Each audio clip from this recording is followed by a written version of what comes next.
Assalamualaikum warahmatullahi wabarakatuh. Bismillah, alhamdulillah, wasyukurillah, wassalatu wassalamu ala rasulillah wa ala alihi wa ashabihi wa mawala wa la hawla wa la quwwata illa billah, amma ba'du. Para pemirsa yang dirahmati oleh Allah, kali ini saya akan membagikan ilmu tentang khotam. Sebelumnya marilah kita senantiasa memanjatkan puja dan puji syukur kehadirat Allah Subhanahu wa taala atas segala nikmat yang telah diberikan pada kita sekalian, sehingga kita masih diberi oleh Allah umur yang panjang. Alhamdulillah. Salawat serta salam kita limpahkan kepada junjungan kita Nabi besar Muhammad sallallahu alaihi wasallam. Allahumma shalli ala sayyidina Muhammad, Allahumma shalli wa sallim alaihi. Baik para pemirsa, sebelum saya membagikan ilmu ini, terlebih dahulu saya sampaikan terima kasih kepada para pemirsa yang telah memberikan sodako atau jariahnya, yaitu subscribe. Jazakumullahu khairan katsiro. Semoga diberkahi hidup kita semuanya. Baik para pemirsa, apa khotam itu? Khotam adalah penjaga. Ada yang berupa bangsa jin, ada pula berupa bangsa malaikat. Yang bangsa jin pun ada yang Islam, ada juga yang kafir. Ada yang rendah, ada pula yang tinggi ilmunya. Kemudian dari manakah khotam itu berasal? Yaitu semua amalan yang menyebut asma Allah, ya, baik ya Rahman, ya Rahim, ya Wahab, ya Fatah, atau dalam tatanan asma akan mengandung khotam. Apakah itu berupa ibadah sholat, apakah haji, zikir, wirid, doa-doa, amalan, lelaku puasa, mantra doa-doa, dan lain sebagainya. Khotam itu berasal dari cahaya amalan, yaitu sendiri-sendiri. Jadi khotam itu berasal dari cahaya amalan kita. Cahaya itulah disebut warid.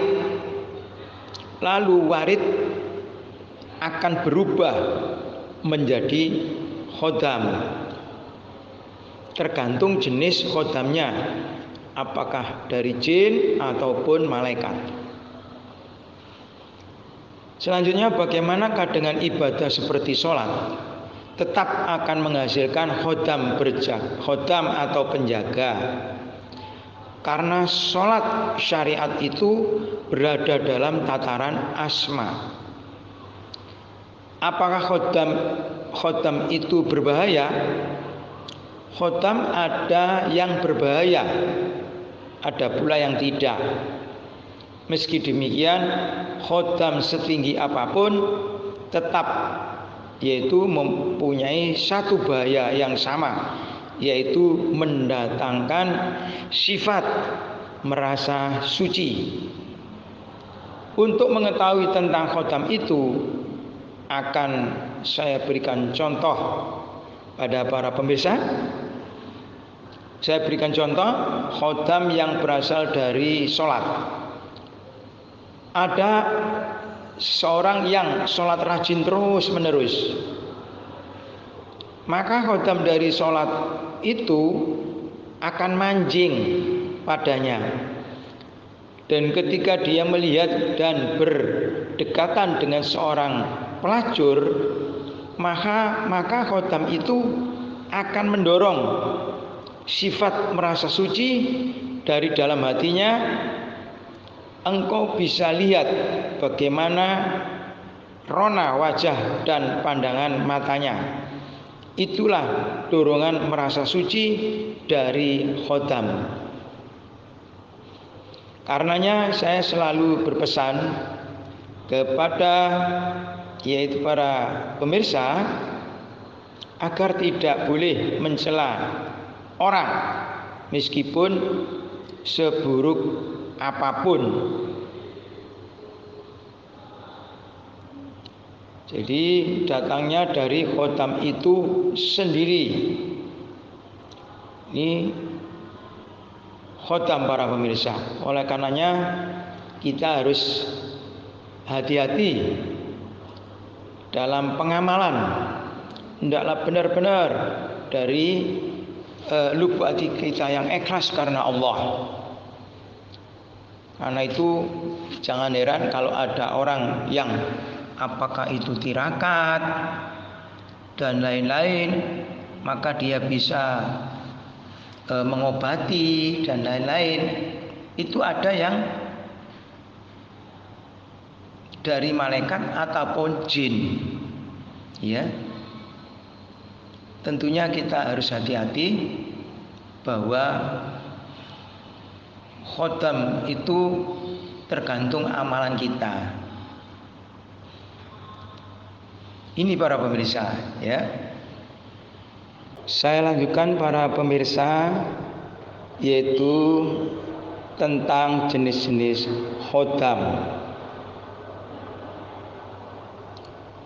Khotam sekali lagi adalah istilah yang berasal dari bahasa Arab, dari kata-kata khodim.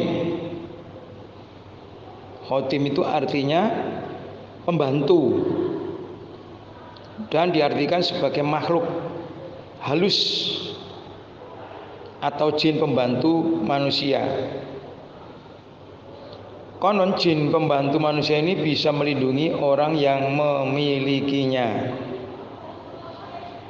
Namun ada juga jenis khotam yang bersifat jahat dan menjerumuskan manusia. Itu para pemirsa. Kemudian jenis-jenis khotam yang paling sakti, khotam manusia. Yang pertama adalah khotam pendamping.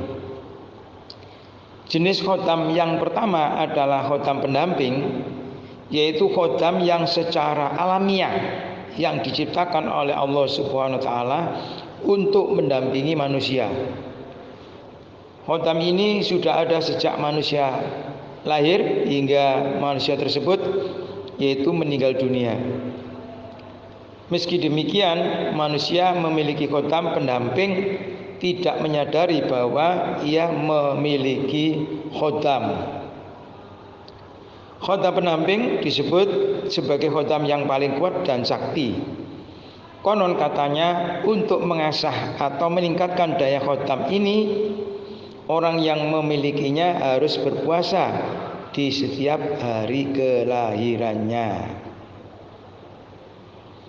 Yang kedua, khotam leluhur. Sesuai dengan namanya, khotam leluhur adalah jenis khotam warisan atau turunan dari para leluhur. Apabila leluhur kamu merupakan seorang ahli tarekat, maka ia pasti memiliki khotam yang luar biasa. Lalu ketika leluhur itu meninggal dunia, maka khotam tersebut biasanya akan diwariskan ke anak cucunya. 3. Khotam keilmuan. Khotam keilmuan biasanya diperoleh melalui cara-cara tertentu, misalnya dengan melakukan puasa serta banyak berzikir.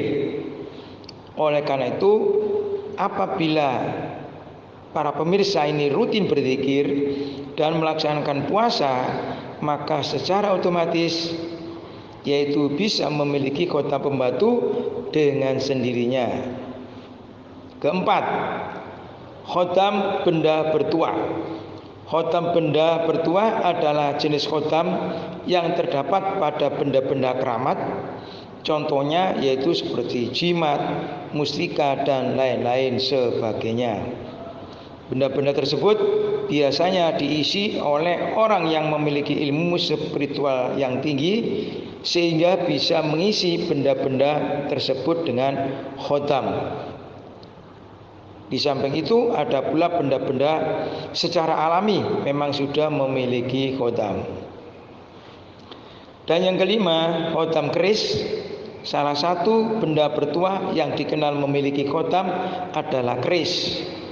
Sebab keris merupakan benda yang dikenal keramat. Keris yang memiliki khotam biasanya dibuat oleh orang yang memiliki ilmu spiritual yang tinggi. Tak sembarang dibuat keris yang memiliki khotam, diketahui dibuat dengan ritual khusus agar keris tersebut memiliki khotam. Ini para pemirsa. Para pemirsa yang dirahmati oleh Allah Subhanahu wa taala, pesan saya untuk masalah khotam adalah sebagai berikut. Hendaklah kita tidak usah untuk mempunyai khotam, sebab resikonya baik kita nanti menghadap Allah ataupun kepada anak cucu kita. Sebab tipikal atau tipe karakteristik dari jin yang patut kita waspadai adalah mereka bisa melihat kita, namun kita tidak bisa melihat mereka. Allah Subhanahu wa taala berfirman yang diterangkan dalam Al-Qur'an surat Al-A'raf ayat 27, innahu yarakum huwa wa qabiluhu min haitsu la tarawnahum. Artinya sesungguhnya iblis dan para pengikutnya melihat kamu dari suatu tempat yang di sana kamu tidak bisa melihat mereka. Di pihak lain, jin itu memiliki tipikal pendusta. Ya, pendusta. Dia bisa mengaku ingin menjadi teman manusia, mengaku mau membantu manusia, namun sejatinya dia itu ingin menipunya. Oleh karenanya dalam hadis diterangkan ketika yaitu sahabat Abu Hurairah radhiyallahu an ditugasi oleh Rasulullah sallallahu alaihi wasallam untuk menjaga makanan yaitu zakat, malam harinya ada jin yang berubah yaitu wujud jadi yaitu anak-anak dan mencuri. Ketika ditangkap dan hendak dilaporkan kepada Nabi Muhammad SAW, dia berusaha memelas dan berjanji tidak akan kembali. Tapi dia dusta, dia tetap kembali hingga terjadi selama 3 malam. Di malam ketiga Abu Hurairah radhiyallahu an tidak memberi ampun dan akan dilaporkan kepada Rasulullah sallallahu alaihi wasallam. Allahumma shalli wa sallim alaihi. Setelah diajari bacaan ayat kursi, maka sahabat Abu Hurairah radhiyallahu an melepaskannya. Pagi harinya kejadian itu beliau sampaikan kepada Rasulullah sallallahu alaihi wasallam. Kemudian Rasulullah bersabda, Ama innahu qad sadaqaka wa huwa kadzub, wa huwa kadzub. Kali ini dia benar meskipun aslinya dia adalah pendusta. Hadis Imam Bukhari halaman 2311. Al-Hafidz Ibnu Hajar ketika menjelaskan kalimat hadis ini, beliau mengatakan inna syaitana man sya'anahu ayyakdab. Artinya bahwa setan atau dari golongan jin itu memiliki hobi pendusta. Dalam kitab Fathul Bari halaman 489. Bisa Anda bayangkan tipikal pendusta bisa melihat manusia tapi manusia tidak bisa melihat mereka. Kemudian ada manusia yang bekerja sama dengan mereka. Potensi jin ini untuk menipu manusia yang menjadi rekannya tentu saja sangat besar. Karena itu seharusnya makhluk seperti ini harus kita hindari, dijauhi, diwaspadai, bukan malah didekati dan diajak kerjasama. Maka sungguh aneh ketika ada orang yang begitu berharap bisa bekerja sama dengan jin. Semua tidak ada yaitu gratisnya bagi Anda yang tinggal di dataran yang ganas, ibu kota. Mungkin istilah ini sangat akrab di telinga kita. Semua butuh duit, ya. Semua orang rebutan untuk hidup. Bila perlu harus saling menipu, saling menguasai. Jika ini terjadi antar sesama manusia, sangat mungkin terjadi antara jin dan manusia ketika mereka saling melakukan kerjasama. Kita kembali kepada jin khotam. Orang menyebut jin itu pembantu manusia. Benarkah agama ini? Siapa yang sejatinya dibantu, si jin ataukah manusia? Siapakah yang sejatinya lebih berkuasa, si jin ataukah manusia? Tidak ada yang gratis, apalagi ketika berhadapan dengan karakter penipu. Mustahil si jin mau membantu secara cuma-cuma. Pasti ada batu di balik udang. Jin itu mau membantu karena manusia mau mengabdi kepada jin. Sehingga siapa yang sejatinya diuntungkan? Jawabannya adalah si jin. Dia yang lebih berkuasa, sementara manusia selalu bergantung pada jin. Tidak ada manusia yang menguasai jin selain Nabi Sulaiman.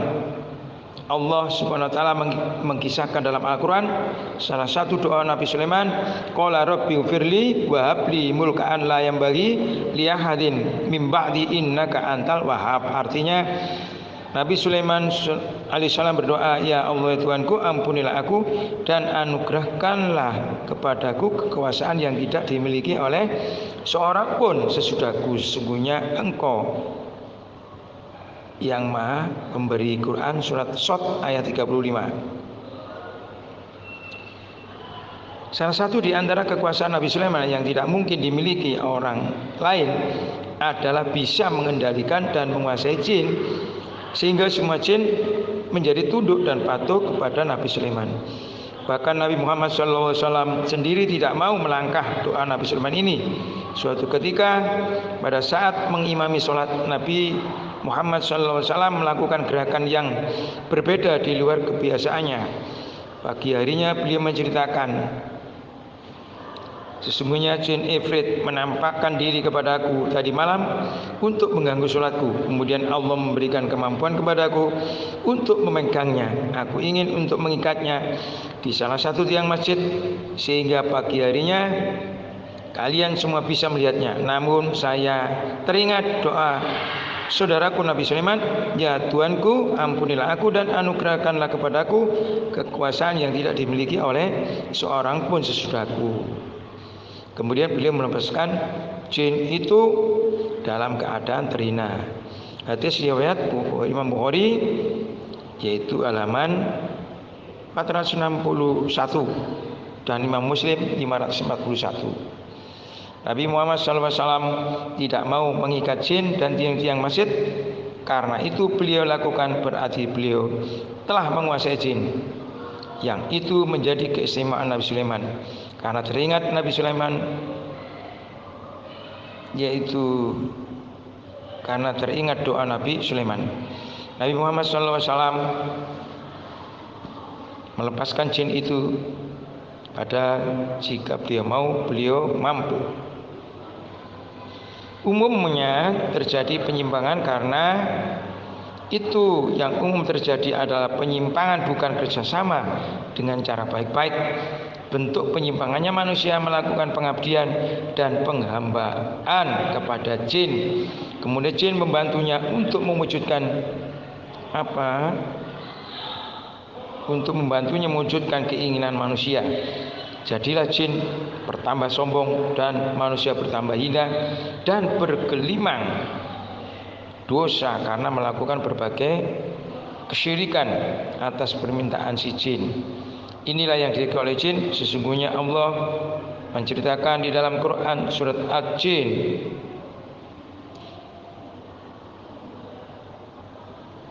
wa innahu kana rijalun minal insi yaquluna rijalin minal jin fazaduhum rohaqo. Artinya bahwasanya ada beberapa orang laki-laki di antara manusia meminta perlindungan kepada beberapa laki-laki di antara jin, maka jin-jin itu menambah bagi mereka dosa dan kesalahan. Ini informasi kita diberi pemberitahuan oleh Allah, dari Allah, bahwa di antara manusia ada yang minta perlindungan atau menghamba kepada jin, ya. Padahal jin-jin itu pendusta, sehingga mereka menjadi berbuat dosa dan kesalahan karena ditipu oleh jin. Dan ketika di hari kiamat mereka dikumpulkan dan saling menyalahkan, Allah memasukkan mereka semua ke dalam neraka karena melakukan kerjasama yang diawali dengan kesyirikan. Allah berfirman di dalam Quran surat Al-An'am ayat 128. Allah berfirman, ingatlah pada hari itu Allah akan menghimpun mereka semuanya. Dan Allah Subhanahu wa taala berfirman, "Hei golongan jin, sesungguhnya kamu telah banyak menyesatkan manusia." Lalu berkatalah kawan-kawan mereka dari golongan manusia, "Ya Allah, ya Tuhan kami, sesungguhnya sebagian daripada kami telah dapat kesenangan dari sebagian yang lain, dan kami telah sampai kepada waktu yang telah Engkau tentukan bagi kami."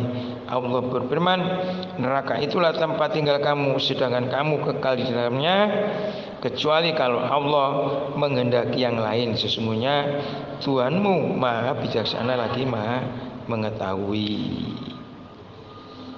Oleh karena itu, para pemirsa, bagi yang punya khodam, hendaklah dilepas, minta kepada kiai, ustadz, habib yang ahli di bidang itu. Ya, saya sendiri juga dulu pernah mengikuti apa itu tenaga dalam, apakah itu tembus sekilan, ya, anti bacok dan lain-lain. Alhamdulillah sudah dikeluarkan. Alhamdulillah. Ini para pemirsa yang dapat atau yang bisa saya sampaikan, mudah-mudahan bermanfaat masalah fitni wa dunya wal akhirah. Jangan lupa subscribe, like, komen, dan diaktifkan notifikasinya agar mengetahui video-video yang bermanfaat. Sekian, mohon maaf yang sebesar-besarnya. Wallahu muwaffiq ila aqwamit thoriq. Wassalamualaikum warahmatullahi wabarakatuh.